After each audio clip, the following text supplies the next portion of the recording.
Idul Adha itu dari kata id itu kembali banyak nikmat atau terulangnya nikmat-nikmat yang diberikan oleh Allah Subhanahu wa taala.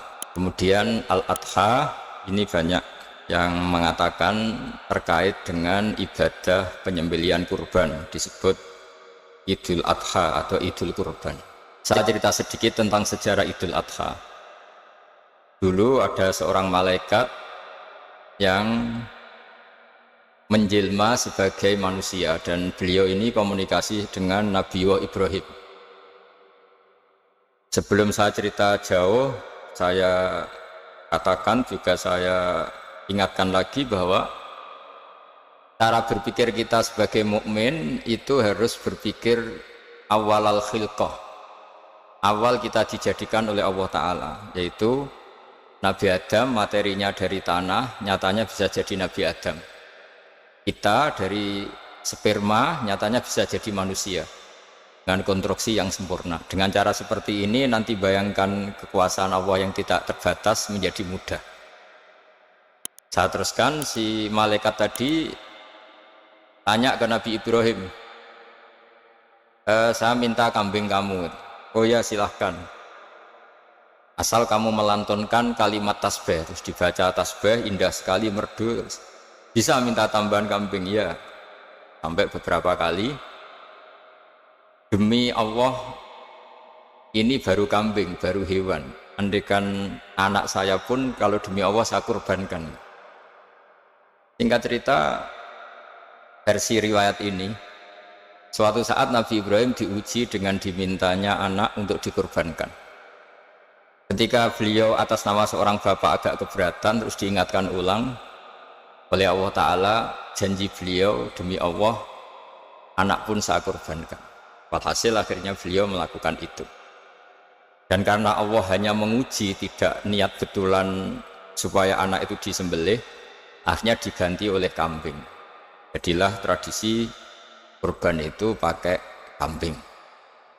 Kemudian secara fikih ada padanan-padanan yang cukup menggantikan kambing, yaitu ada sapi, ada unta, dan seterusnya dan seterusnya.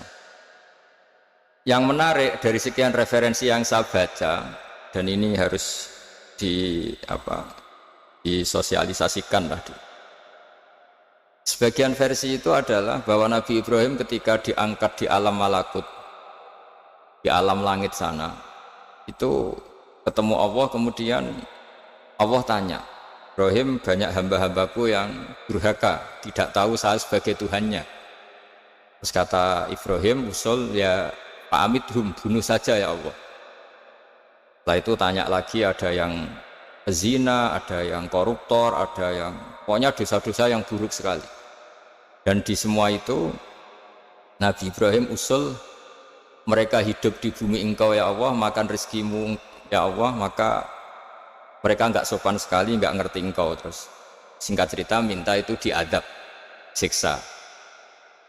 Suatu saat, versi referensi ini di kitab Hikam, kalau di kitab saya halaman 15 juz 2, suatu saat Nabi Ibrahim itu diminta sama Allah menyembelih Ismail. Citra ini penting sekali. Setelah disuruh menyembelih Ismail, Nabi Ibrahim komplain, ya Allah, ini anak saya, samratu fuadi, buah hati saya, kenapa engkau seenaknya minta saya sembelih? Enggak bisa ya Allah, ini samratu fuadi, buah hati saya. Terus kata Allah, orang-orang yang durhaka yang kamu usulkan supaya saya bunuh itu hamba saya menciptakan mereka, saya mencintai mereka, karena itu ciptaan saya. Anda enak saja usul saya matikan, saya bunuh. Sekarang ketika Anda usul, saya tidak mikir, kenapa ketika saya usul kamu mikir? Terus akhirnya Nabi Ibrahim mau, oke ya Allah. Setelah itu terus semenjak itu Nabi Ibrahim itu begitu sayang sama hamba-hambanya Allah. Sehingga dari cerita yang paling masyhur, ketika Abu Bakar As-Siddiq begitu lemah lembut sama hamba-hamba Allah yang lain, Nabi Muhammad mensepadankan dalam hal ini sama Nabi Ibrahim, hati kamu sehalus Ibrahim. Yaitu Nabi Ibrahim, beliau akhir-akhir punya komitmen, faman tabi'ani fa innahu minni wa man asani fa innaka ghafurur rahim. Ya Allah, orang yang ikut sunnahku maka jelas bagian dari saya. Dan yang sedang durhaka, Waman asoni, saya harapkan fa innakal ghafurur rahim, engkau maha pengampun, maha penyayang. Semenjak itu menjadi sunnatan mutaba'ah bahwa agama ini agama rahmatan lil alamin, bahwa melihat kemungkaran, melihat kebodohan, ketimpangan, itu komitmen kita ini membenahin, bukan menghabisin. Melihat kesalahan, komitmen kita ini in uridu ilal islaha mastata'tu, komitmen kita ini ingin lebih baik, bukan mengacaukan dunia ini. Semenjak itu terus syariat-syariat Islam disebut anit tabi millata Ibrahim Hanifah, bahwa kita mengikuti millahnya Ibrahim. Sebab itu kemudian setelah ini menjadi sunnatan mutaba'ah, bahkan banyak ulama yang berpendapat ketika Rasulullah SAW Mi'raj itu dari sekian Nabi Ulul Azmi yang nggak ketemu itu Nabi Nuh. Nabi Nuh alaihissalam, padahal termasuk Nabi Ulul Azmi. Itu banyak yang menganalisis karena Nabi Nuh itu pernah berdoa Rabbi la tadhar alal ardi minal kafirina dayar. Nabi Nuh adalah Nabi yang pernah cara Jawa maksudno kaumnya, mendoakan buruk sama kaumnya, dan itu tidak manhaj, tidak metode yang Nabi Muhammad disuruh ikut metode itu, tapi Nabi disuruh ikut manhaj atau pola sosiologi, pola dakwah atau pola sosial yang harus mengikuti Nabi Ibrahim anit tabi millata Ibrahim Hanifah. Nabi Ibrahim itu orang yang sangat lemah lembut, yang ngendikan faman tabi'ani fa innahu minni wa man asani fa innaka ghafurur rahim. Sebab itu teman-teman yang di Kanada, yang di mana-mana, kita ngikuti status ilmu hakikat. Di ilmu manusia, negara ini milik Kanada, milik Amerika, milik Eropa misalnya, atau milik mana sajalah. Tapi di status ilmu hakikat semua itu milik Allah. Sehingga di antara ciri khas Islam adalah kalau dulu agama-agama lain harus salat di tempat peribadatan mereka, Islam mengatakan ju'ilat lanal ardu kulluha masjidan, semua bumi Allah itu masjid, tempat sujud. Sehingga orang Islam fa'enama adrokathu sholat, kamu kapan saja ketemu waktu sholat, ya sholat, semua bumi Allah itu tempat sujud. Sehingga suatu saat sahabat yang biasa siaha, biasa hidup di perantauan, Nabi memberi nasihat, al-bilad biladullah wal ibad ibadullah fahaitsuma asabta khairan fa'akim. Semua negara itu milik Allah, semua hamba dimanapun juga hamba Allah. Kamu di mana saja mendapatkan kebaikan, ya silahkan berdomisili di situ. Saya pernah di Korea, itu asik karena itu yang orang-orang katanya teman-teman saya ini di rumah itu nggak kiai, Gus. Sering di sawah, sering di Tegal. Gara-gara di Korea jadi mufti gitu. Karena nggak ada kiainya gitu. Jadi orang-orang yang nggak jadi kiai di Jawa, mungkin kalau di luar Jawa atau di luar Indonesia malah jadi kiai gitu. Artinya gini, pentingnya jadi kiai bukan menjadi gagah, itu enggak, tapi begini. Dulu bawaannya rakyat itu kan kalau ke masjid komplain, ada masjid bocor, kayak ada keran yang kurang baik. Tapi kalau sudah jadi kiai itu tahu rasanya. Betapa nata masjid itu susah, ngelola masjid itu susah, nyari imam itu juga susah, melanggengkan jamaah juga susah. Jadi pentingnya jadi kiai itu bukan gagah-gagahan jadi imam, tapi bertanggung jawab atas proses yang berjalan. Jika dulu diantara nasihat bapak saya, bapak itu termasuk orang yang nggak suka sama orang tawadhu, orang yang sopan. Dulu saya juga iskal itu janggal. Kata bapak, wong tawadhu itu apa? Orang sopan itu baik, tapi biasanya itu cara orang menghindari tanggung jawab.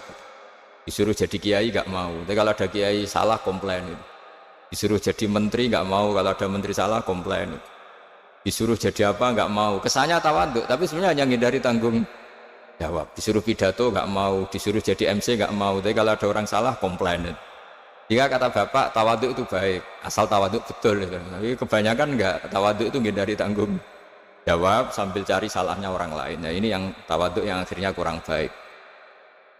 Nah, teruskan. Jadi Nabi Ibrahim ini panutan yang luar biasa. Beliau adalah orang yang alami sekian proses sosial yang akhirnya diakui sebagai Khalilur Rahman, orang yang sangat dicintai Allah Ta'ala. Di antara sebab dicintainya Nabi Ibrahim adalah seperti yang dialami Nabi Adam. Nabi Adam ketika turun di bumi, itu keresahan pertama itu bukan karena kurang makanan atau kurang minuman, itu enggak. Beliau turun di bumi mendapati bangsa yang lain, kalau dalam kitab disebut Banul Jan, itu dia janggalnya Masya Allah. Ini orang makhluk-makhluk ini kok tidak kenal sama Allah yang menciptakannya. Kan aneh ya kalau kita hidup di Kanada terus nggak tahu PM-nya siapa, Perdana Menterinya siapa, kita hidup di Indonesia nggak tahu presidennya siapa. Itu kan aneh. Kita hidup di kampung nggak ngerti lurahnya siapa aja aneh. Ini hidup di buminya Allah kok tidak tahu Allah itu siapa, nggak pernah menyebut Allah. Padahal harusnya yang paling dikenal pertama itu ya zat yang menciptakan kita, menciptakan langit bumi dan sebagainya. Sehingga beliau itu brutu itu kompleks. Ya Allah, ini enggak fair dunia ini, engkau yang menciptakan, engkau yang memberi rezeki, kemudian mereka tidak kenal engkau. Ini kata Nabi Adam alaihissalam. Barokahnya komplain itu, jadi komplain itu yang diridhoi Allah juga banyak. Akhirnya Allah meridhoi Nabi Adam, dosa-dosanya, salahnya itu diampuni. Ya ukuran seorang Nabi, beliau dianggap salah itu diampuni, karena keresahan beliau itu takut Allah nggak dikenal.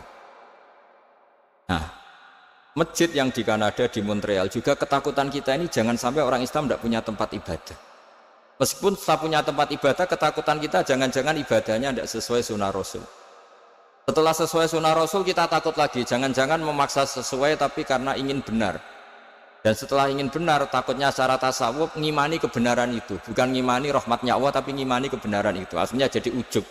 Ujub itu bangga amal diterima karena kebaikannya, bukan karena fadlnya Allah, karena anugerah. Nah, ketakutan-ketakutan ini khas orang soleh. Orang soleh itu kalau nggak sholat takut, setelah sholat takut nggak sesuai syarat rukun, setelah sesuai semua takut iktimat alal amal, membanggakan kebenaran tapi bukan membanggakan luasnya rahmatnya Allah Ta'ala. Sehingga di luar ilmu fikih ada ilmu namanya ilmu tasawuf, ilmu yang mengelola hati. Jadi ibarat orang itu, kalau yang paling masyhur dalam cerita-cerita orang sufi, ada orang sudah masuk surga karena tidak pernah dosa sama sekali. Ini cerita-cerita yang melegenda di dunia tasawuf. Tanya Allah, kenapa kamu masuk surga? Karena saya taat terus ya Allah, nggak pernah maksiat sama engkau. Berapa lama kamu hidup di dunia? 80 tahun. Ya sudah, karena taat kamu 80 tahun, ya surga kamu 80 tahun. Ya komplain, ya Allah katanya surga selamanya, kenapa ini hanya 80 tahun? Yang selamanya itu rahmat saya. Kalau amal kamu kan terbatas 80 tahun, maka balasannya hanya 80 tahun.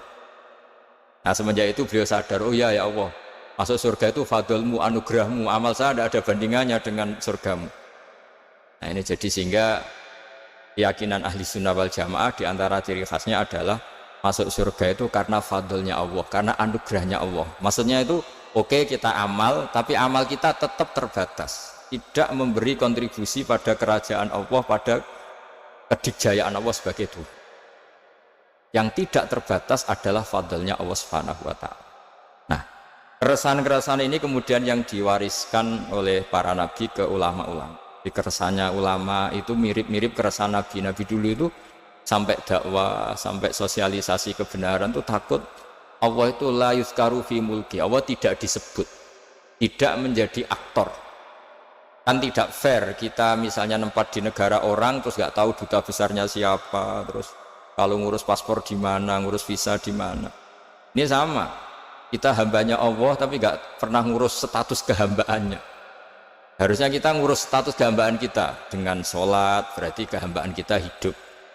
Dan baca tasbih berarti kehambaan kita hidup. Makanya dalam sebuah ayat disebutkan masuk surga itu gampang, yang susah itu kamu masuk status kehambaan itu. Makanya disebut ya aja Tuhan nafsul mutmainnah irji'i ila rabbiki radiyatan mardiyah. Pertama apa? Fadkhuli fi ibadi.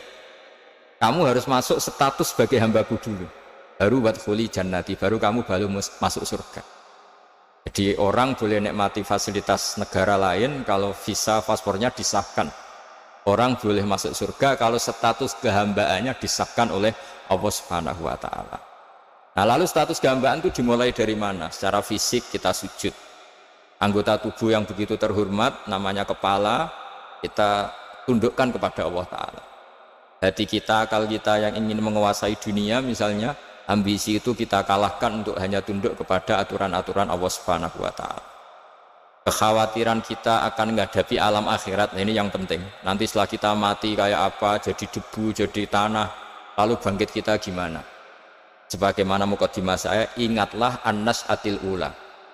Ingatlah penciptaan pertama, bahwa Allah punya reputasi menciptakan Nabi Adam dari tanah, dan di tubuh Nabi Adam itu tersimpan calon generasi berikutnya ila yaumil qiyamah. Kayak apa susahnya bikin Nabi Adam kalau andikan kita boleh berpikir. Bikin satu master manusia yang akan melahirkan manusia seluruh dunia. Ibaratnya chipnya itu sudah ada di punggung Nabi Adam. Dan itu materinya dari tanah. Dengan berpikir gitu, maka ketika kita meninggal sudah jadi tanah, kembali lagi jadi manusia adalah hal yang mudah, karena Allah punya reputasi menciptakan manusia super, yaitu Nabi Adam dari tanah. Jika setiap kali kita iskal ganggal terhadap kekuasaan Allah, kata Allah Ta'ala, qul yuhyihal ladzi ansha'aha awwala marrah. Kalau kamu janggal terhadap kemampuan saya, kemampuan kami menghidupkan tulang belulang yang sudah rapuh, sudah hancur, maka ingatlah reputasi saya, kata Allah, reputasi kami menciptakan Adam dari tanah. Ya, para nabi itu, ini semoga teman-teman yang di Kanaja masih ingat betul iman yang dilatih para guru kita di Jawa, di Indonesia. Para nabi itu saking imannya sama Allah, itu tidak ada, sampai kasarnya itu nggak tahu bedanya antara hal itu masuk akal maupun tidak. Saya beri contoh begini, kalau dalam ilmu tauhid, dan ini harus kita latih terus sampai ketemu Allah Ta'ala. Ketika telur jadi ayam, itu sebetulnya itu kita juga tidak ikut mampu bikin telur jadi ayam. Tapi berhubung sering terjadi, kita bilang telur jadi ayam itu mungkin. Mungkin itu ya mungkin sering terjadi. Padahal sering terjadi ini juga tidak yang jenis kita ikut berkontribusi. Lalu ketika sering terjadi ini kita bilang itu mungkin. Padahal saat kita bilang mungkin, juga hakikatnya kita tidak ikut menciptakan telur menjadi ayam. Lalu karena seringnya telur jadi ayam, kita bilang telur jadi ayam itu mungkin. Mungkin itu gak muhal. Begitu juga bebijian, nanti jadi pohon besar yang rindang, yang berbuah, kita katakan mungkin. Kenapa kita katakan mungkin? Karena itu sering terjadi. Oh, kita pun tidak ikut menciptakan biji jadi pohon besar, telur jadi ayam. Artinya apa? Zaman sesuatu itu sering terjadi, kita pun sebetulnya tidak pernah ikut menciptakan. Hanya menyaksikan sering, terus kita bilang itu mungkin. Tapi kita tidak memberi kontribusi sama sekali. Semua itu karena kudrohnya Allah, kemampuan Allah. Lalu ketika ada orang yang bilang batu ini bisa melahirkan onta, kita bilang muhal, batu itu tidak mungkin melahirkan onta. Tapi kalau seorang nabi itu nggak tahu bedanya antara batu melahirkan onta dengan indukan onta melahirkan onta. Karena nabi-nabi itu makomnya sudah sangat tinggi. Ketika onta induk melahirkan onta juga tidak atas kemampuan onta induk. Onta induk tidak punya kemampuan menciptakan onta. Juga karena kudrohnya Allah Ta'ala. Jika kalau batu mengeluarkan onta juga mungkin kalau Allah menghendaki. Hingga ketika Nabi Soleh diminta kaumnya, apa bukti engkau Nabi? Tunjukkan ayat kalau engkau Nabi. Yang kamu minta apa? Seekor onta keluar dari batu besar ini. Nabi Soleh dengan entengnya berdoa sama Allah dan keluarlah onta keluar dari batu. Nah itu makom yang paling tinggi. Makom paling tinggi itu kita mendudukkan Allah sebagai zat yang tidak terbatas kudrohnya. Hingga para nabi itu terus punya mukjizat. Nah mukjizat itu untuk mengingatkan ulang bahwa Allah itu tidak terbatas kemampuannya. Bagaimana unta keluar dari batu besar zaman Nabi Soleh, zaman Nabi Muhammad air keluar dari jemarinya Rasulullah SAW, Nabi Ibrahim dibakar tidak mempan, tetap sehat, tetap bugar. Karena semua ini sebagai bukti bahwa kudrohnya Allah tidak terbatas. Iman-iman seperti ini harus kita jaga. Apapun rasionalitas kita, dan meskipun kita selalu rasional, tetap menyisakan iman bahwa kudroh Allah itu tidak terbatas. Sehingga ketika ada cerita kematian orang soleh itu ditangisi langit dan bumi, kita tidak usah iskal, tidak usah jangkal. Masa bumi bisa menangis? Karena kita yang sekarang bisa nangis adalah materinya dari tanah, materinya dari bumi. Terus iman ini kita jaga sehingga kalau kita yasinan masih ingat Allah kalau mengingatkan kudrohnya yang tidak terbatas, manusia disuruh ingat qul yuhyihal ladzi ansha'aha awwala marrah. Kamu harus ingat bahwa Allah itu yang menghidupkan kamu, menghidupkan semuanya ketika kamu belum menjadi seperti ini. Jadi intinya itu kita ingat meskipun telur itu lazim jadi ayam, tetap tidak karena kudrohnya ayam itu, tapi karena kudrohnya Allah. Indukan unta melahirkan anak unta juga bukan kemampuan indukan unta, karena ini juga makhluk yang lemah, tapi juga kemampuan Allah Subhanahu wa Ta'ala. Jika dengan demikian kita termasuk hamba Allah sesuai target yang diingatkan Allah. Falamma tabayyana lahu qala a'lamu annallaha ala kulli syai'in qadir. Hamba Allah yang baik adalah hamba ketika menyaksikan fenomena apapun, semua itu li ta'lamu annallaha ala kulli syai'in qadir wa annallaha qad ahata bi kulli syai'in ilma. Apapun di alam raya ini semuanya itu bukti bahwa Allah ala kulli syai'in qadir, Allah kuasa dan Allah meliputi semua makhluknya dalam pandangannya, dalam pantauannya. Jadi saya mohon teman-teman yang di Montreal, yang di Kanada, juga di manapun harus ingat status hakikat bahwa al-bilad biladullah wal ibad ibadullah fa haitsu ma asabta khairan fa'aqim. Negara hakikatnya milik Allah, semua hamba juga milik Allah. Di mana saja kamu berada dan menemukan kebaikan, silahkan hidup di situ. Tentu dengan sosialisasi yang baik, baik dengan non-muslim maupun dengan muslim, karena Allah mengajarkan wa qulu linnasi husna. Ajaran Islam adalah rahmatan lil alamin, rahmat bagi semua. Tentu tidak henti-hentinya kita menjelaskan kebenaran yang diinginkan oleh Allah Subhanahu wa Ta'ala. Saya kira demikian, karena juga ini di sini sudah malam. Jadi saya mohon maaf mungkin tidak bisa ikuti tanya jawab, karena di sini sudah malam, apalagi tadi habis takziah saya karena ya ada mas saya yang sudah sepuh sekali wafat, tadi barusan datang, jadi mohon maaf tidak mengikuti acara mulai pertama. Tapi saya mohon ayat-ayat Quran yang saya terangkan tadi bahwa untuk mensifati Allah kudrohnya tidak terbatas, ingatlah bahwa kita yang secerdas ini, yang sehebat ini, kita semua manusia yang cerdas begini, matanya bisa melihat, hatinya bisa merenung, otaknya bisa berpikir cerdas, itu dari materi tanah. Dan Allah mampu. Allah bisa bikin orang miliatan gini dari satu orang manusia namanya Nabi Adam. Kayak apa susahnya bikin konstruksi Nabi Adam kalau boleh dibahasakan. Dan itu Allah punya reputasi mampu. Dengan cara seperti itu kita akan gampang iman bahwa kita setelah meninggal dan menjadi tanah, ya sama seperti kita masih hidup. Zaman kita hidup ya tidak tahu cara kerja jantung kita, nafas kita, uratnya gimana, terus sistem tubuh. Meskipun ilmu medis ngerti mengurai itu, tapi tetap saja hanya ngerti, tidak menciptakan. Yang menggerakkan jantung, organ tubuh kita tetap Allah Subhanahu wa Ta'ala. Dia yang al-fa'ilul mukhtar, dia yang semuanya mengendalikan kita. Artinya zaman kita hidup pun sebenarnya kita yang tidak mengendalikan kita.